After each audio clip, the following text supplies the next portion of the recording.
In old Canada, food was all about simplicity, substance, and getting you through a hard day's work. In the working-class homes of Canada, from the logging camps of British Columbia to the fishing villages of Newfoundland, the kitchen wasn't just a place to eat, it was a lifeline. Meals were built from what you had, stretched across days, and flavored by necessity rather than choice.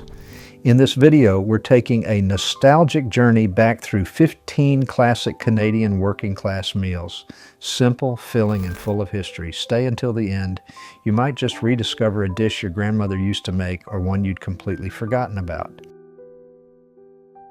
Bannock is a simple flatbread with a complex and sometimes controversial history.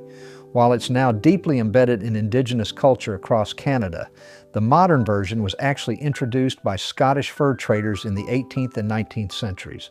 The word bannock comes from the Gaelic bannock, meaning morsel. Scottish traders cooked it on a griddle called a bannock stone placed before a fire. Indigenous peoples across Canada adapted bannock, making it their own. Different nations call it by different names. The Inuit call it palauga, the Mi'kmaq call it luskinikin, and the Ojibwe call it bawweziganag. Traditional bannock is made from flour, lard, baking powder, salt, and water. It can be baked in a pan, fried until golden and puffy, or even wrapped around a stick and cooked over an open campfire. For fur traders, voyageurs, and working people across Canada, bannock was absolutely essential. It was incredibly quick to make, highly portable, and provided the carbohydrates needed for energy during long days of hard physical labor. The dough could be mixed right in the flour bag and tossed onto a hot pan whenever hunger struck. On Canada's east coast, particularly in Newfoundland and Nova Scotia, salt cod was king. Newfoundland's entire economy was built on the cod fishery for centuries, and salt cod with potatoes became the ultimate working-class staple. The fish was heavily salted to preserve it through winter, then soaked overnight to remove excess salt before cooking. Salt cod was affordable and available year-round, even when fresh fish wasn't. It could be boiled with potatoes and served with drawn butter, creating a simple but satisfying meal. But the most popular preparation was fish cakes. Leftover salt cod was flaked and mixed with mashed potatoes, shaped into patties, and fried until crispy and golden brown. These could be eaten for breakfast with beans, for lunch in a sandwich, or for dinner with vegetables. For fishing families living in remote outport communities, salt cod wasn't just food. It was currency, livelihood, and survival. Fishermen were often paid in salt cod rather than cash. The fish was traded for supplies at the local merchant's store. Through long winters when fresh food was impossible to obtain, salt cod kept families fed and alive. A simpler, quicker cousin to baked beans, pork and beans was the ultimate fast working-class meal. Canned beans with chunks of salt pork were heated on the stove and served over toast or with thick slices of bread. For families where both parents worked long hours or time was extremely limited, this was fast, filling, and incredibly affordable. The dish became even more popular during the early 20th century as canned goods became widely available and affordable. A single can of pork and beans could feed a family for just pennies. It wasn't fancy or complicated, but it got the job done and kept hunger at bay. Many Depression-era families remember pork and beans as a frequent visitor to the dinner table. Similar to Jiggs Dinner, but found across all regions of Canada, boiled dinner was exactly what it sounds like. Meat, usually corned beef, salt pork, or even ham, was boiled with root vegetables like potatoes, carrots, turnips, and cabbage all in one large pot. This was practical cooking at its absolute finest. Everything went into one pot with water, simmered for hours until tender, and came out flavorful and filling. The rich broth was often saved and used as a base for soup the next day, ensuring nothing was wasted. For working families, boiled dinner was economical and required minimal attention while it cooked, freeing up time for other chores. It was common winter fare across the country, warming bodies and souls.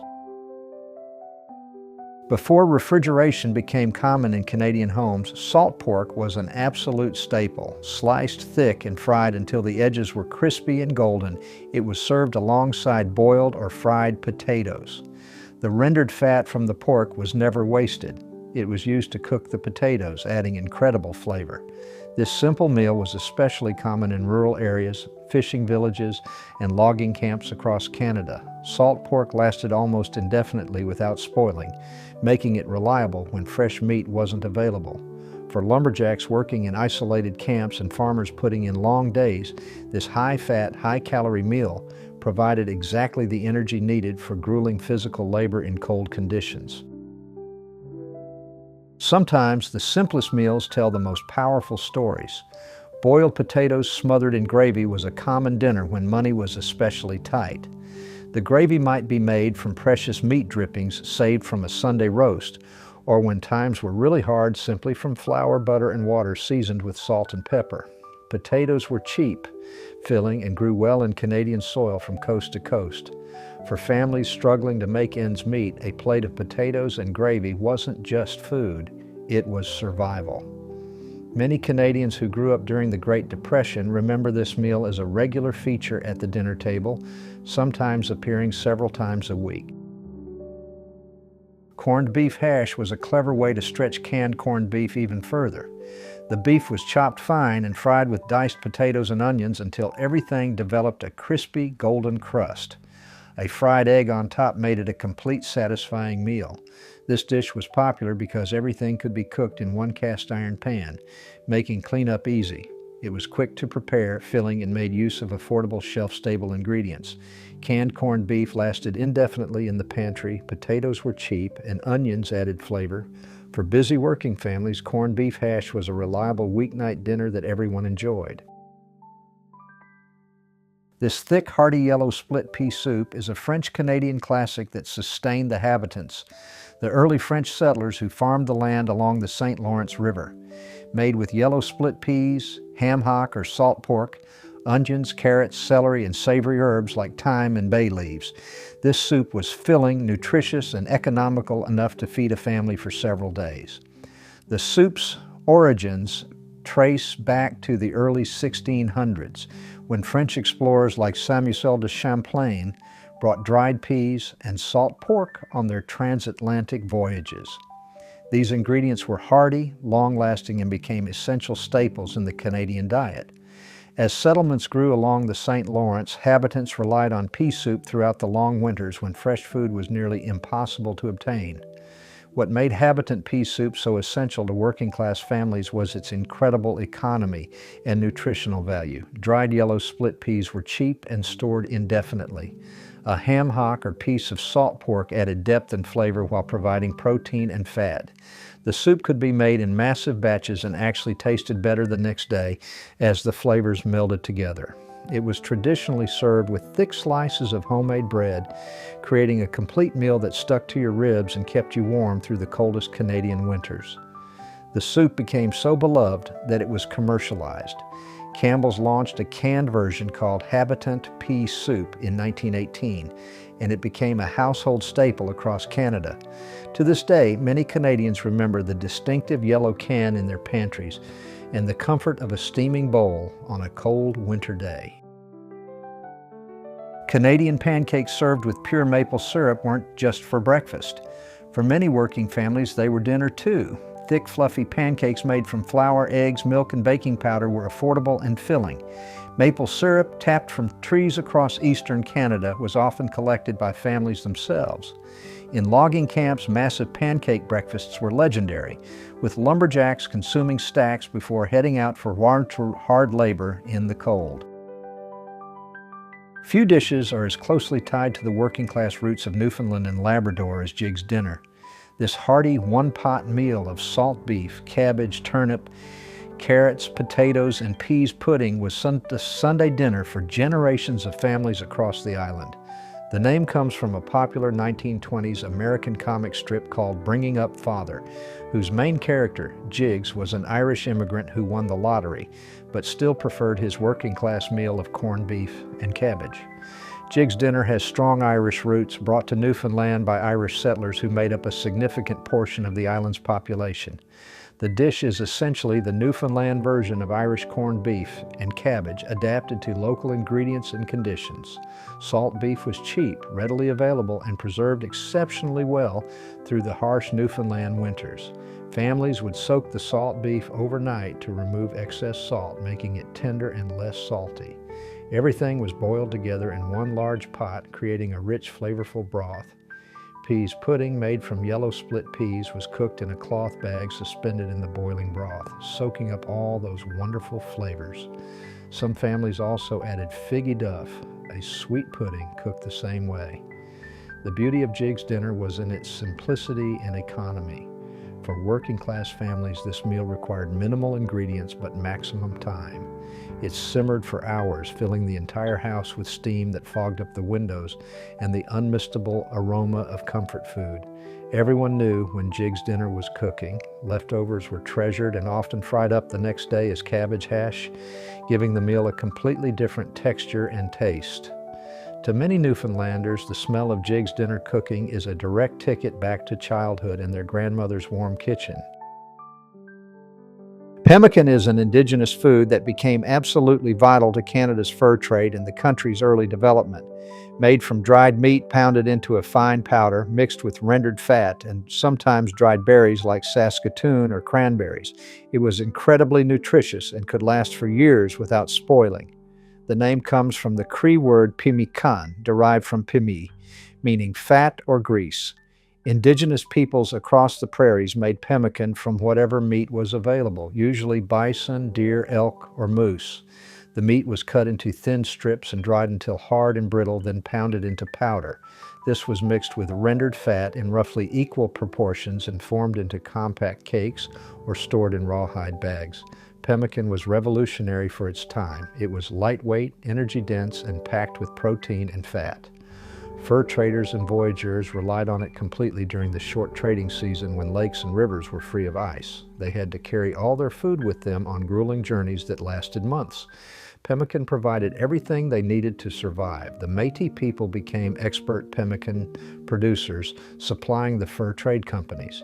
Using their distinctive Red River carts, they would travel to the prairies for buffalo hunts, process the meat into pemmican, and transport it to trading posts. Pemmican became so economically important that the Pemmican Proclamation of 1814, which banned its export from the Red River Colony, sparked the violent Pemmican War between the Hudson's Bay Company and the Northwest Company. For working people in the fur trade, pemmican wasn't just food. It meant survival during months of backbreaking travel through wilderness, and it played a crucial role in building Canada as we know it today. Simple, warm, and sustaining, oatmeal porridge was breakfast for countless Canadian families. Made by boiling oats in water or milk, it could be sweetened with brown sugar, maple syrup, or molasses. Oats were inexpensive and stored well, making them ideal for working families. A pot of porridge fed everyone, and leftovers could be fried as oatcakes. In maritime homes, it was often served with molasses. Baked beans have been a Canadian staple for generations, though the recipe varies by region. In the maritime provinces of Nova Scotia, New Brunswick, and Prince Edward Island, baked beans are sweetened with molasses, reflecting the region's historical trade connections with New England and the Caribbean. In Quebec, the dish is known as fèves au lard and is traditionally sweetened with maple syrup instead. The dish has indigenous roots. Native peoples cooked beans in earth pits lined with hot rocks, mixing them with maple syrup and bear fat. This method created tender, flavorful beans that could sustain communities. British and French colonists adapted this cooking method, and as trade routes developed, ingredients changed. In the Maritimes, molasses became the sweetener of choice because it was a cheap byproduct of the Caribbean rum and sugar trade that flowed through maritime ports. For working-class families, baked beans were economical perfection. Dried beans were incredibly cheap and could be bought in bulk. A ham bone or piece of salt pork added flavor and protein. The beans were combined with molasses, dry mustard, onions, and spices, then baked low and slow for hours until thick and caramelized. A single pot could feed a large family for days. Baked beans were particularly popular as Saturday night supper or Sunday breakfast, often served with brown bread. The dish required long cooking but minimal attention, making it perfect for busy households. Many families would prepare beans on Saturday and let them cook overnight in a low oven or the dying embers of a wood stove, waking up to the sweet, savory aroma filling the house. This savory meat pie is as Canadian as it gets, especially in Quebec. Born from French-Canadian tradition and the need to feed large families on limited means, Tourtière became a holiday staple that working-class families looked forward to all year long. Made with ground pork or a mixture of pork and beef, this double-crusted pie was seasoned with warm spices like cinnamon, cloves, and allspice, then baked until the crust turned golden brown. The name likely comes from the shallow pie dish traditionally used for cooking, a vessel French settlers brought with them from France. Some historians believe it may have derived from tourte, meaning pigeon, as passenger pigeons were once so abundant they were easy to catch and perfect for pie fillings. These birds numbered in the billions along the St. Lawrence River before they went extinct in the early 1900s. What made Tourtière especially practical for working-class families was its versatility and economy. The meat could be stretched with potatoes, making it go further to feed hungry mouths. Some families added whatever meat they had available, including wild game like rabbit or moose. The dish first appeared in La Cuisinière Canadienne in 1840, considered the first French-language cookbook published in Canada, proving its long-standing place in Canadian food culture. It doesn't get simpler than bread and lard. After rendering pork fat, the lard was spread thick on bread, sometimes with salt. For many working families, this was a common snack or even through the meal when times were tough. Lard provided calories and fat needed for energy in Canada's cold climate. Nothing was wasted in working households, while humble bread and lard kept families going through hard times. So, which of these meals do you remember?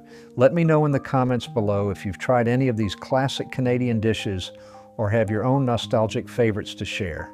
And don't forget to subscribe to the channel for more nostalgic trips into Canada's past.